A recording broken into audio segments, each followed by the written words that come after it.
Hannah, and this is Bookworms Talk. And today we're going to talk about the sequel to Gabriel's Inferno, Gabriel's Rapture. So it continues on in Gabriel and Julia's story, and it picks up quite literally where the last one left off, like practically sentence to sentence. And they're in Italy, and it's right after that they finally made love.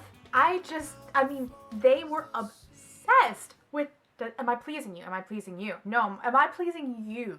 I wanted to chop their heads off. I cried a lot in this book. I'm not gonna lie. I mean, there were some serious downfall tear tsunamis. This book was so stressful. Oh my gosh, I actually lost sleep. I had such anxiety from this book. And the plot is good in this, don't get me wrong, but it was painful. It was one of those things where it's like you just want to ignore it, pretend nothing's happening because it was so perfect before. So the summary is their fraternization comes to bite them in the ass. Big time. And we're dealing with the lawyers and we're dealing with the administration, and it's so stressful, and there's all these things with the dean. It really, really freaks you out because you're like, is everything gonna fall apart? Like, what's gonna happen? And if you know the Beatrice and Dante story, this compares so much more to it too.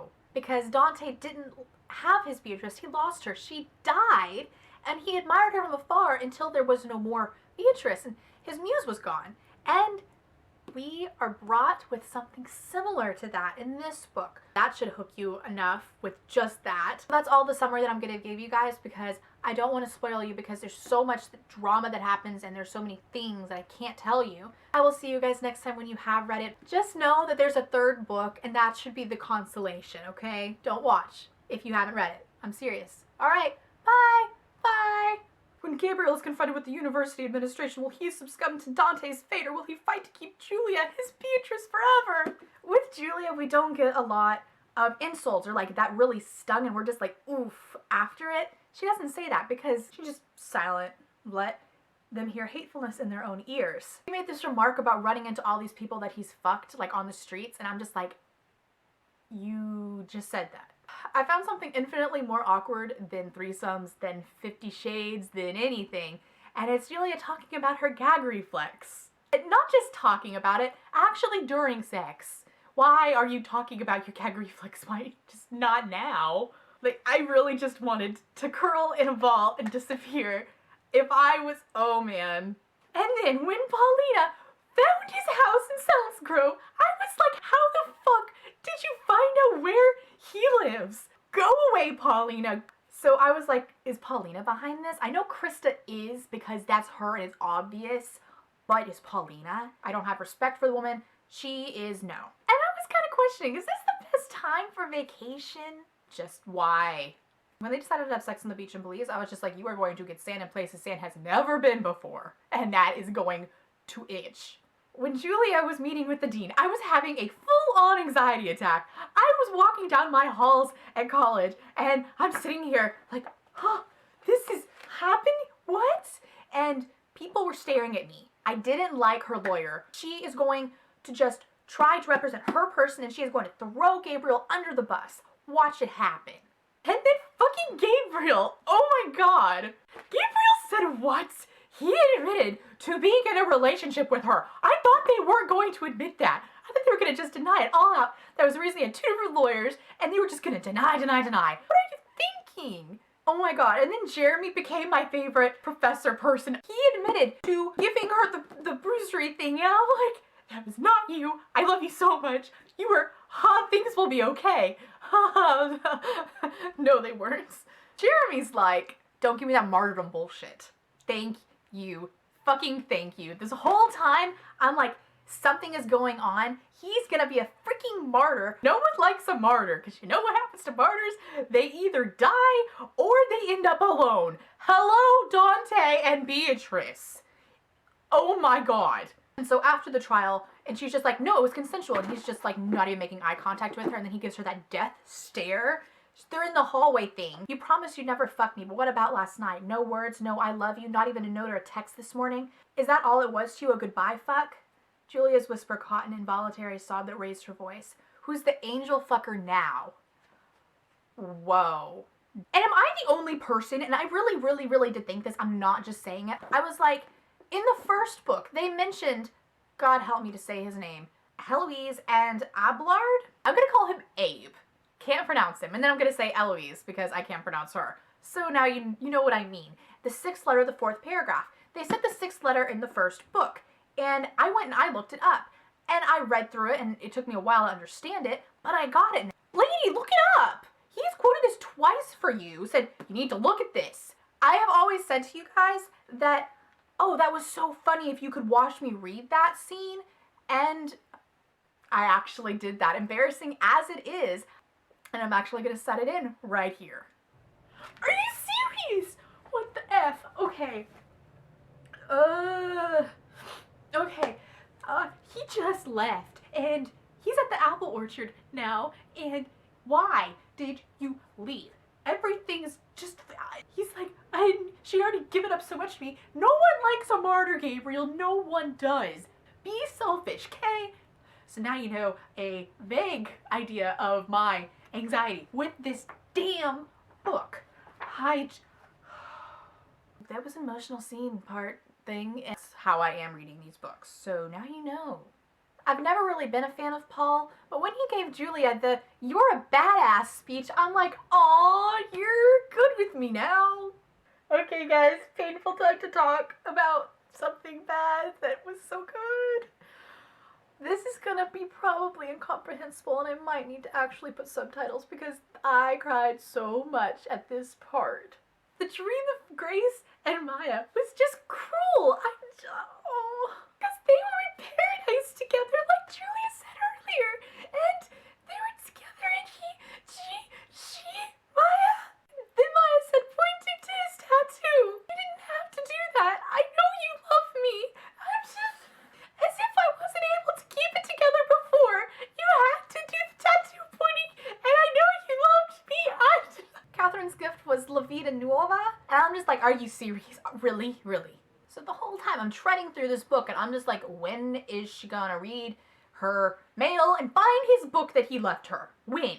And then the next thing I wrote is when she found it. Eloise's letter and his letter note with the picture of the apple orchard. Why couldn't you find this earlier? Said wait for him, and oh my god, now I understand baby Gabriel's head.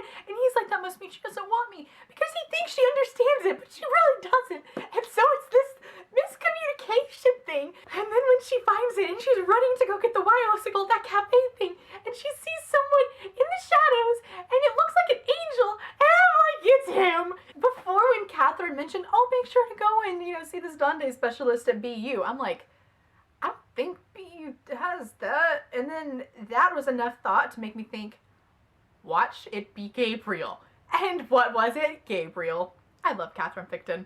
Oh shit! When Gabriel tried to email her and it went to Jeremy instead. When they were making up, I'm just gonna read you that little part. I want the same treatment. That means you need to trust me to make the best decision I can given the information I have without being omnipresent or perfect. I'd rather have you alive and carrying your shield than have you dead covered by it. Stop quoting beautiful things from the past, you guys. My heart can only take so much. And Richard, you live to make me cry. Don't wait too long. Life takes unexpected turns, and we don't always have the time we think we have. 'Cause him with Grace, and he didn't have the time he thought he had, and everything. Someone more pretentious than Gabriel? Do such astronomical ass-like levels exist? Mm-hmm. And then in the orchard, first it was like, oh, and he proposed, and then he said, has a boy ever asked you to marry him before? And then he's like, then I'm glad I'm your first. Oh my god. That was the best scene in this book. It brings you back to the first book, and it transports you, and it's magical again. And you have that feeling that I can't tell you what it is when you read that. It was beautiful. That is seriously the most beautiful proposal I've ever heard. I want to be your first and your last. I love you, Julianne. I offer you my heart and my life. Marry me. Be my wife, my friend, my lover, and my guide. Be my blessed Beatrice and my adored Julianne. Say you'll be mine forever. His guide. Because Dante, it's so relevant. I can't. And he said, I get to keep my Beatrice forever. You guys. And then at the wedding, which was perfect. Then they went down to St. Francis's tomb. And I'm like, just yes. And he said, I love you with all 4 loves. And then it was time to celebrate, and then with the Eros or the Ra, I don't, but oh man, the 4 loves. And then Gabriel had this moment that was so like Dante was. If he ever had a moment's doubt that he would love her and admire her forever, no matter whether she chose him or not, that doubt faded away like a wisp of smoke. That was beautiful. Your love makes me beautiful. Let me love you forever. She was bone of his bone and flesh of his flesh. She was his soulmate and his wife, and all he wanted was to bring her joy. He was consumed by his adoration of her. We're in the light now. Da-da-da! Rapture! The rapture. Dante's with Beatrice.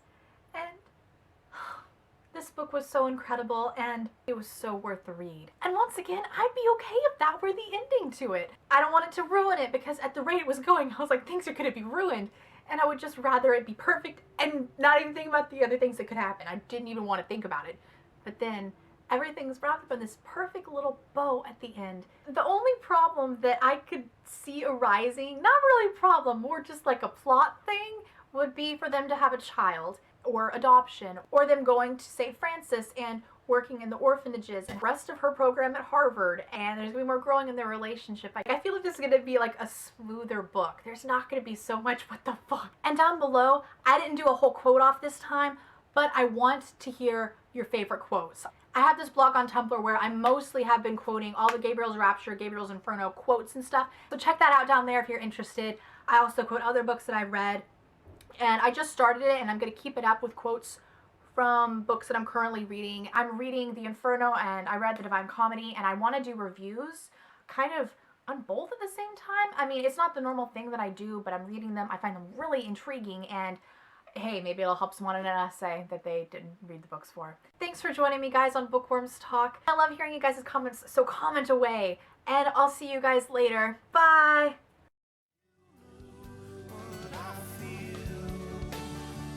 On the beach, and then okay. Eros! Oh my god!